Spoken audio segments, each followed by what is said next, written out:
West Bank के अल बिरा यानी रमल्ला का जो कैपिटल है अल बिरा, वहां पर जबरदस्त संघर्ष फिलिस्तीनी रेजिस्टेंस और आईडीएफ के बीच हुआ। उसके अलावा बेत फरूक नाब्लस में संघर्ष हुआ। इसी तरीके से 11 लोकेशंस पे कम से कम जबरदस्त आज संघर्ष हुआ। सीरिया को लेकर बड़ी खबरें आ रही है कि सीरिया में जो 8 दिसंबर जो इंडिपेंडेंस डे था, यानी या कुछ लोगों के लिए कैटास्ट्रोफिक डे था, जब जो असद का फॉल हुआ, लेकिन दो अलग अलग लोगों ने अलग अलग तरह से उसको कमेमोरेट किया, लेकिन दोनों ही एंटी इजराइल।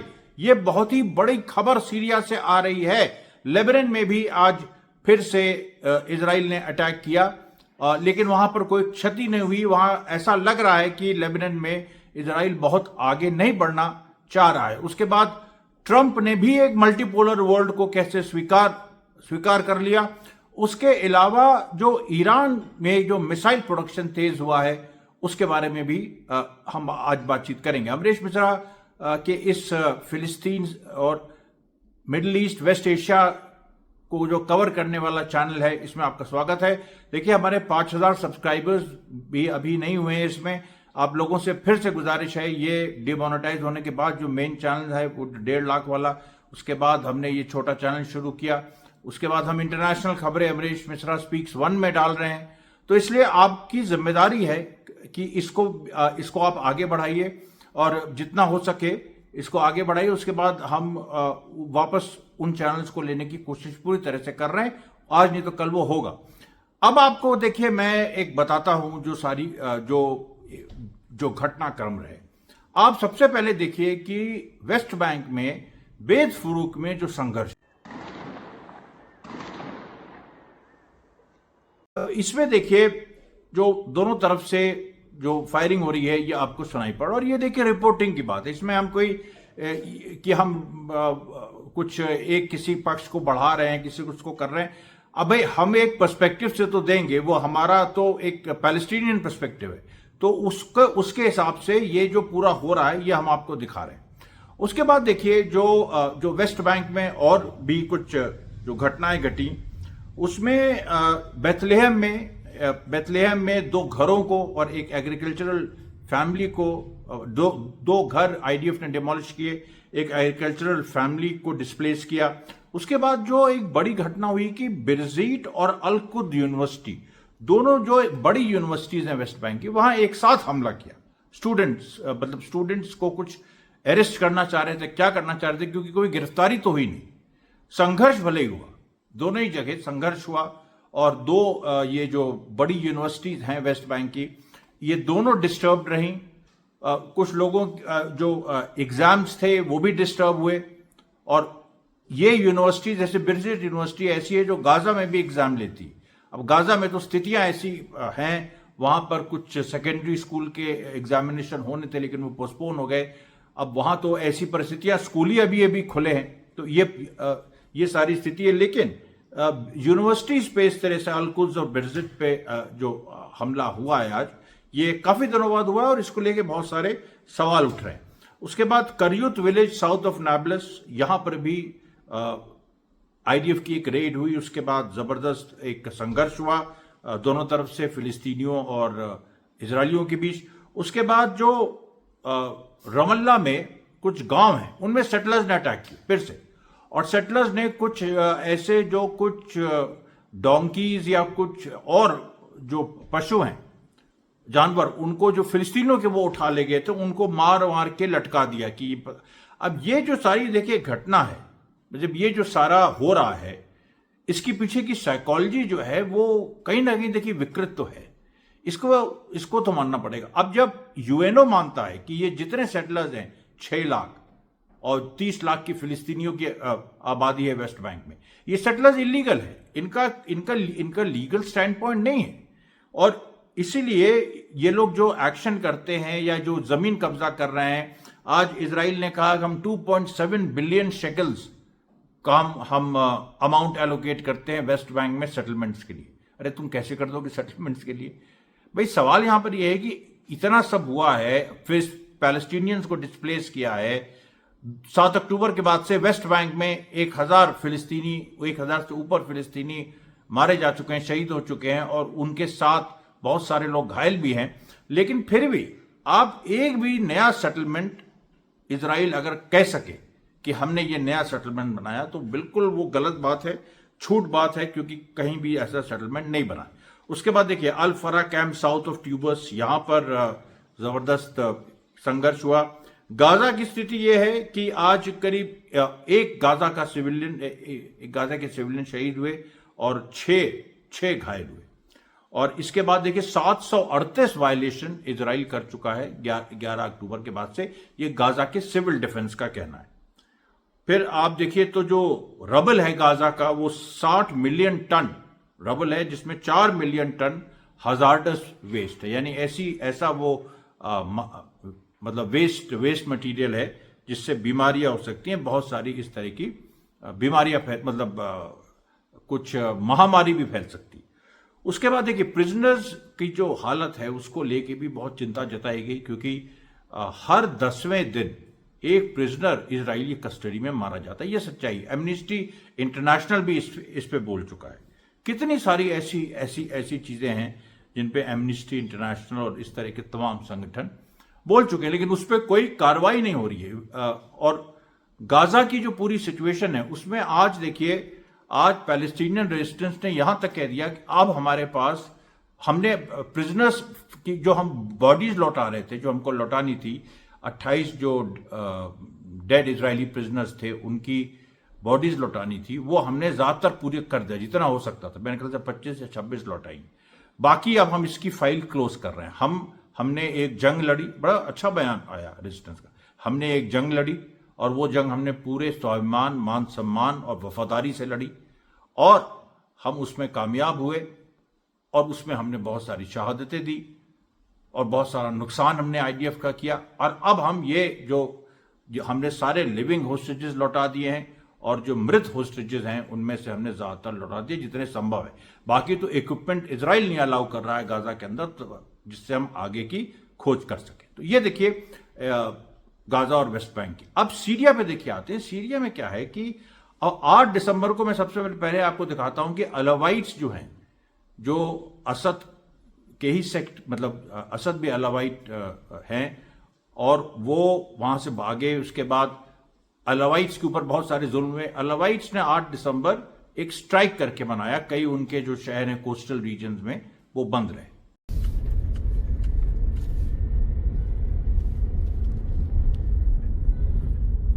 देखिए सुन्नी अरब, क्योंकि कहा जाता है कि सुन्नी अरब सबसे ज्यादा अल शरा के साथ और असद को हटाने में उनकी बड़ी भूमिका रही, जबकि ऐसा कोई जन आंदोलन नहीं हुआ। वो तो अल शरा के साथ जो सेना थी और अंदर से सेटिंग थी, सीरिया की जो सेना थी पहले वाली, वो बड़ा हिस्सा उसका लड़ा नहीं।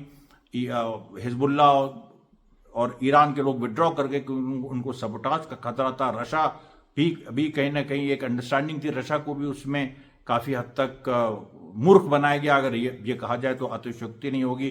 टर्की का बहुत बड़ा रोल था। वो सब चीजें अपनी जगह, लेकिन जो सीरियन अरब्स हैं उन्होंने आज 8 दिसंबर कैसे मनाया? उन्होंने कोई असद को गाली नहीं दी, उन्होंने ईरान को गाली नहीं दी, उन्होंने हिजबुल्लाह को गाली नहीं दी, उन्होंने गाजा के लिए दुआ की।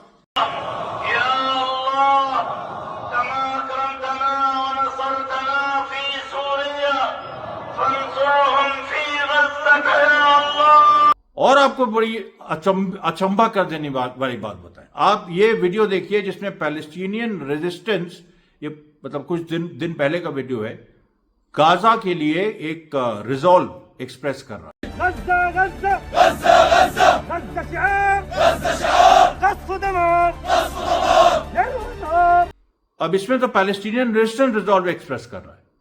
अभी 8 दिसंबर को सीरियन आर्मी हूबहू वही शब्द जो अभी पैलेस्टीनियन रेजिस्टेंस के कुछ महीने पहले का वीडियो है, 8 दिसंबर 2025 को, यानी आज 9 दिसंबर 2025 है, 8 दिसंबर 2025 को कल उन्होंने यही नारे लगाए अपने जब वो मार्च कर रहे थे।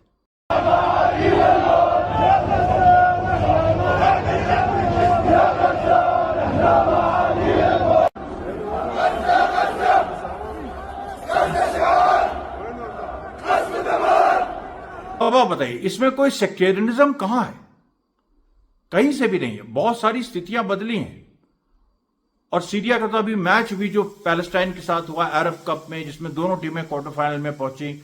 अब पैलेस्टीनियन टीम को सऊदी अरेबिया से खेलना है क्वार्टर फाइनल में, तो उसमें भी जो भाईचारा सीरिया और पैलेस्टाइन में दिखा वो अद्भुत था। रेजिस्टेंस की बात आपको करें तो वो बड़ा जबरदस्त था। आज सीरिया में फिर बम्बार्डमेंट किया इजराइल ने, उसमें 2 सीरियन सिविलियंस उसमें घायल हुए, उसको लेके भी बहुत सारा एक हार्ट बर्न है और बड़ी एक गुस्सा है सीरिया में। बच्चा देखिए एक सीरिया का क्या कह रहा है।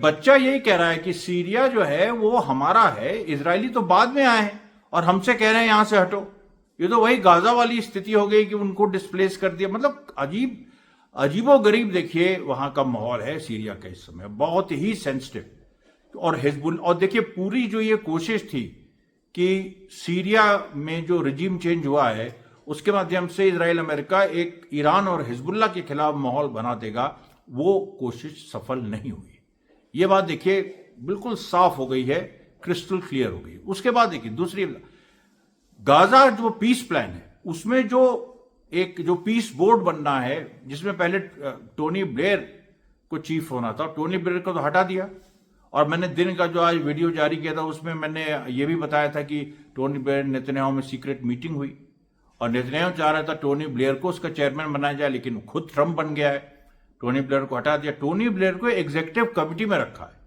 अब क्या है, एक बोर्ड ऑफ पीस है जो अंतर्राष्ट्रीय है जिसको ट्रंप हेड करेगा, फिर एग्जीक्यूटिव काउंसिल है जिसमें ब्लेयर रहेगा, ट्रंप का सन इन लॉ भी रहेगा और भी लोग रहेंगे, और फिर एक पैलेस्टीनियंस की टेक्नोक्रेटिक कमिटी बनेगी, पैलेस्टीनियंस शुद्ध फिलिस्तीनियों की, जो day to day affairs Gaza का देखेगी। ये ट्रंप के प्लान का सेकेंड फेज।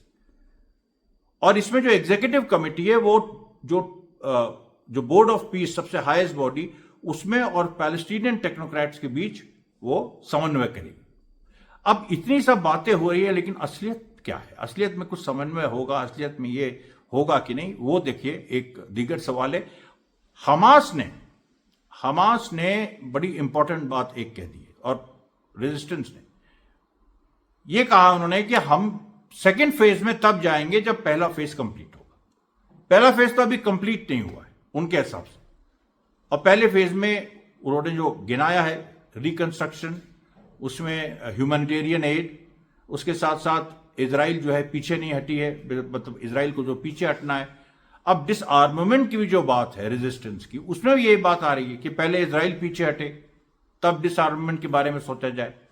और उसमें हमने आपको बताया था कि उसमें एक शब्दावली डिसआर्ममेंट में कतर और टर्की ने जोड़ दी है कि डिसआर्ममेंट की जगह डीकमिशन। लेकिन डीकमिशनिंग भी कौन करेगा वेपन्स को? वो तो वही पैलेस्टीनियन टेक्नोक्रेटिक कमिटी बनेगी। वो कमिटी पहले बने तो देखिए, अभी यही सब चीजें हैं, बहुत सारे गैप्स हैं। सिचुएशन जो है वो बहुत फ्लूइड है और कहीं से भी इस तरफ इशारा नहीं कर रही है कि कोई एकदम से कोई हल निकल आएगा। उधर ईरान के बारे में जो मिसाइल प्रोडक्शन है उसका बढ़ रहा है, उसके बारे में अमेरिकन रिपोर्ट्स भी आई हैं, उसके बारे में इजरायली रिपोर्ट्स भी आई। और ईरान को मैंने आज दिन वाले वीडियो में भी कवर किया, जिसका लिंक डिस्क्रिप्शन में दिया है, उसको आप जाके जरूर से उसको आप देखिएगा। अच्छा, उसके बाद देखिए एक और जो खबर मैंने आपको कल बताई थी कि अमेरिकन जो सेंटर है जो गाजा से 13 मील दूर है या 13 किलोमीटर दूर है अमेरिकन से, किरियत गत सेटलमेंट में इजराइल में, और जहां से अमेरिका गाजा के सीजफायर को मॉनिटर करता है, वहां पर इजराइल ने बगिंग इंस्ट्रूमेंट लगा दी उनको सुनने के लिए। अब एक CIA ऑफिसर की बात आप सुनिए, ये इंग्लिश में बोल रहा है, और बहुत से लोगों ने कहा आप जो वीडियो डालते हैं वो इंग्लिश में होता है। भाई इंग्लिश में होता है, लेकिन मैं कोशिश करता हूं नीचे एक हिंदी में थोड़ी सी लाइन उसमें है, लेकिन इसमें मैं पहले से बता देता हूं उसका कंटेंट क्या है। आप लोग उसके फ्लो को देखिए और उसको आप देखिए, मैं हमेशा एक्सप्लेन करता हूं हिंदी में।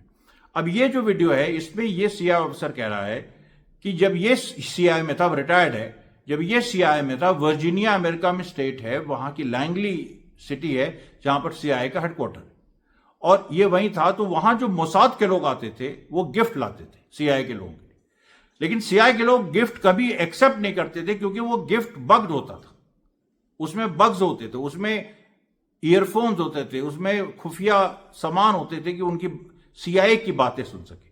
Who did you not at all trust, even though you had to work with them? The Israelis. You didn't trust them. Not as far as I could throw them.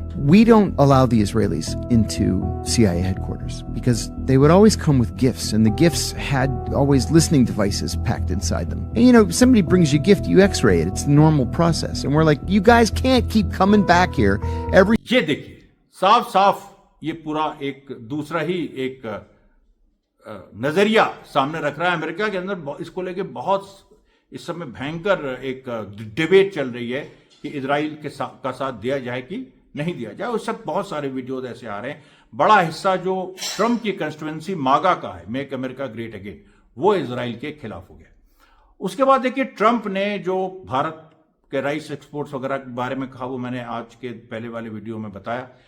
दूसरा, ट्रंप ने आज बड़ा एक अजीब सा बयान दिया। उसने एक जो अमेरिका का ये रहता है कि हम पूरी दुनिया को कंट्रोल करेंगे और हर मसले में हस्तक्षेप करेंगे, उससे अलग आज ट्रंप ने एक बयान दिया कि अमेरिका वेस्टर्न हेमिस्फीयर पे कंसंट्रेट करेगा। वेस्टर्न हेमिस्फीयर का मतलब है अमेरिका, उसके आसपास के इलाके, लैटिन अमेरिका उसमें आता है, इसीलिए वेनेजुएला वगैरह पे जो युद्ध की बात हो रही है, और उसमें यूरोप आता है।